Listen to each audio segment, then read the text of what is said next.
Good morning, everybody. So one of the regular-ish comments on the channel, I guess as regular-ish as can be with the content that I create, is something similar to, hey man, why don't you make videos on more affordable knives? I like the silver and M390 titanium boutique bolt turds as much as the next guy, but I'm invested in Patriot NFTs, and I've lost 3/4 of my kids' welding school money, so I need to spend less on the unused knife collection I'm going to leave my kids, which they all live in Cincinnati now. Hopefully the knife collection makes it for all the welding school loans they have to take out. So I hear that feedback, and so that's where the QSP Canary comes in with its dimensions card right here.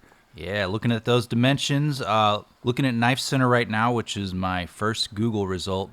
Congrats, Knife Center, on your search engine orientation, or is it optimization? I think it's optimization. Congrats for being the first result. Now $62 ain't bad.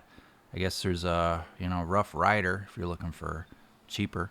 I don't know how Rough Riders are as cheap as they are, but people who are viewers of the channel know my great love for QSP. They were the makers of the stump lifter, which turned out exceedingly well, or would it be extraordinarily well? Probably the wrong word there.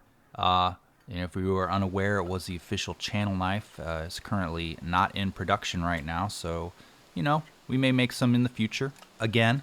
Now, the QSP Canary isn't one knife. It's more like a line. Now, the one I've recorded here on my SD card is the newest, biggest non-folding version. But there's also a folder version and a neck knife version as well. They were all the same basic concept: neutral drop point blade, neutral grip with a little bump in the middle and holes in the handle. Now we're going to look at the blade here first. Hopefully you can't hear that wind kicking up in the background.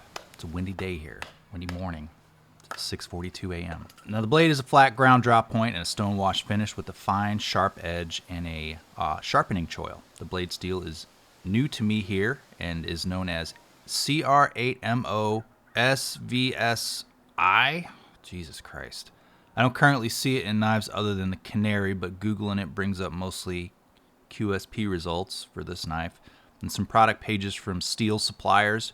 Now, QSP notes it is similar to a DC53 steel. And both steels, the DC53 and the, Jesus Christ, the crate, we'll call it the Cr8Mo2. Both of these steels are an improvement on D2, so it's like the concept of D2, but like more better.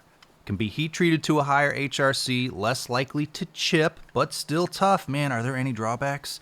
Better edge retention, notably easier to machine versus regular tool steel. So I guess mostly congrats to the CNC machines, I guess. I think that probably that's the biggest part there. It's easier to make knives out of. Although it didn't actually say knives in any of the uses, it's more like industrial parts. It is a tool steel, and knives are probably the least likely thing to be used in. Now, one thing I did not specifically see noted in either of the steel's description is an improvement in corrosion resistance. I guess I could leave it on the stump overnight and squirt a bottle of water on it just to see. I'm not going to do salt water. I'm not doing a full corrosion test. I'm just doing I left my tool outside overnight, which happens more often than I'd like these days.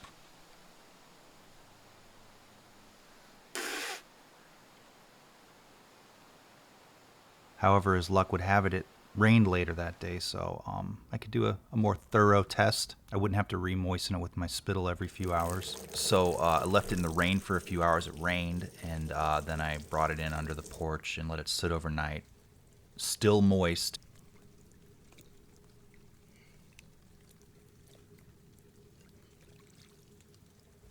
And this is what it looks like the next day in the morning, so I feel like it's better performance than standard D2, which would rust a lot quicker. So I guess corrosion resistance is better too. Sorry I didn't put a D2 knife out there as well. On this channel you get half-baked tests. The handle. Now all fixed blade knife designs at this point in history have already been made. There's nothing earth-shatteringly different about a Canary versus another one. Certainly nothing bad though. The burlap micarta handle feels nice in the hand with a slight texture and removable. Burlap has a little bit of a rustic look to it, the burlap micarta, versus your standard micarta, or micarta as other channels call it. There's ports to help keep the weight down, or I guess it could be for twirling, you're in the majorettes. Remember those? Do they still have majorettes? I don't know. It's about time you visited the ER, I guess. I saw a guy on YouTube do it. Now, this is not a tiny knife, but it's not massive either. The handle fit all 4 of my fingers well with no crowding. And there's no jimping anywhere, which is fine. You know, I guess you want your grip options there for your tactical lifestyle, your reverse cowboy grip, stuff like that. The sheath. Now, the Kydex sheath here, my best guess is it's suited for pocket or belt carry. You know, you could probably do the horizontal sideways carry on the belt. I am not that guy. It's a little bit large of a knife for that, in my opinion. Now, I like a dangler on a sheath for a fixed blade where the butt of the handle rides at or below the belt line. If it's higher than that, it just seems like it's going to be poking into the love handles. I got those these days. But let me state a few obvious things here because I don't know how or why you carry fixed blades, but I can tell you how I do it. Now, fixed blades are for camping or yard work or on the hip if you got acreage. A few observations are, for tools and carbon steels, Kydex will not retain moisture like leather. It's better if you mind your tools less. Leather can absorb moisture and keep it on the blade longer. You know, downpours, you want to make sure you let your sheath dry out. But like if you're in a humid environment, I think the Kydex is probably a little bit better. That's the common wisdom that people will tell you in the comments of these videos. I still prefer leather though, and most of my sheaths are leather. I don't mind spotting or staining. You know, I check my blades. I sometimes wipe them down after use. I make sure they're not wet, but sometimes I leave like plant goo on them because, you know, you're chopping wood and stuff. You get sap, you get pieces of wood that are kind of stuck to it. Also, this knife has no secondary handle retainment, so I wouldn't mount it upside down on your cute tactical vest or hiking pack. It definitely has a knife's pop, and it fits in there well, though. You know, I personally don't see a reason to mount knives upside down, but there is a style of dude, though.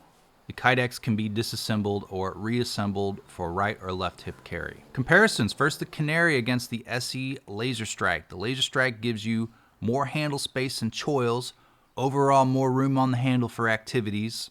You know, you can do all your grip styles there and, you know, choke up. You got your big choil. There's also a hidden ferro rod in the handle. Wow.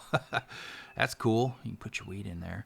Love this knife, though. You want to start a fire with a bow? Well, it's got the indent. At least I think that's what it was for. I read what it was for. I don't know how many times your knife would survive if you had to do that. I'd honestly bring a lighter. Next, the Great Eastern Cutlery H40. While I did a review on the Laser Strike, I never did it on this one. It's a beautiful lightweight knife, which I should definitely use one day. It's got a carbon steel. I think it's GEC used 1095 as their standard carbon steel. I think so. I really should use it though. Feels smaller than it actually is, but it's also not a very large fixed blade. But it just, of all of these knives here, the GEC feels the smallest when it is obviously not the smallest. It's about the same size.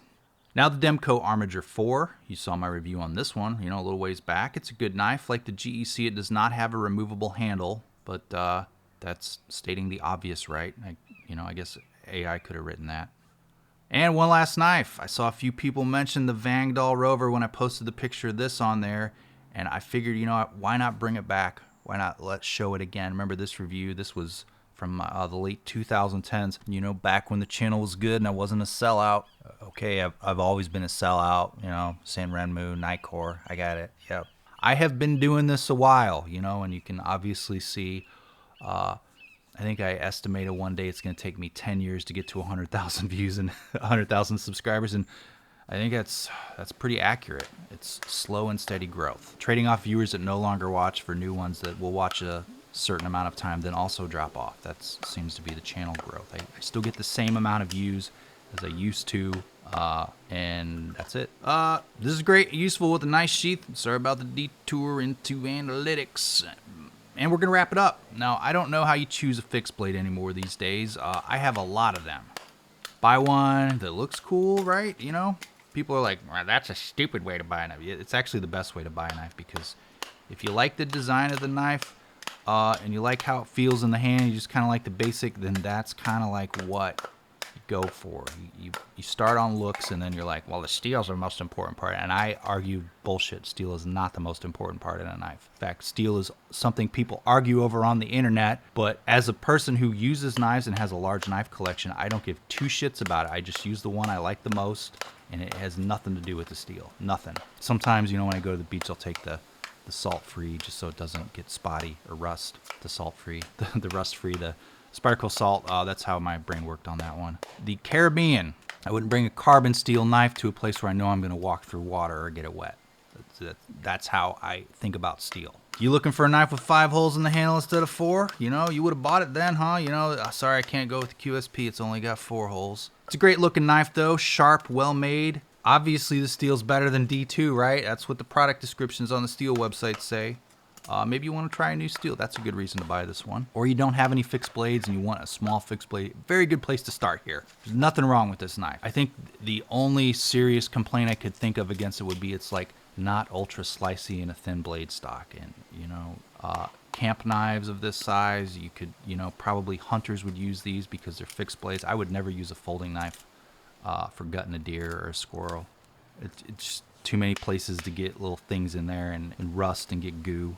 I would use a fixed blade only because you could, especially with removable scales where you could strip it later and clean it every so often so it's not nasty.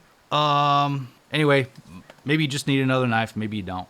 Late stage collector brain is where I'm at right now, so that's how I think about things in knife collecting these days. Say hi to the patrons. They're cool and they stick with me even when I'm not putting out as much content as I should be right now. A lot of stuff in the very beginning of the year and my brain has not been focused on content.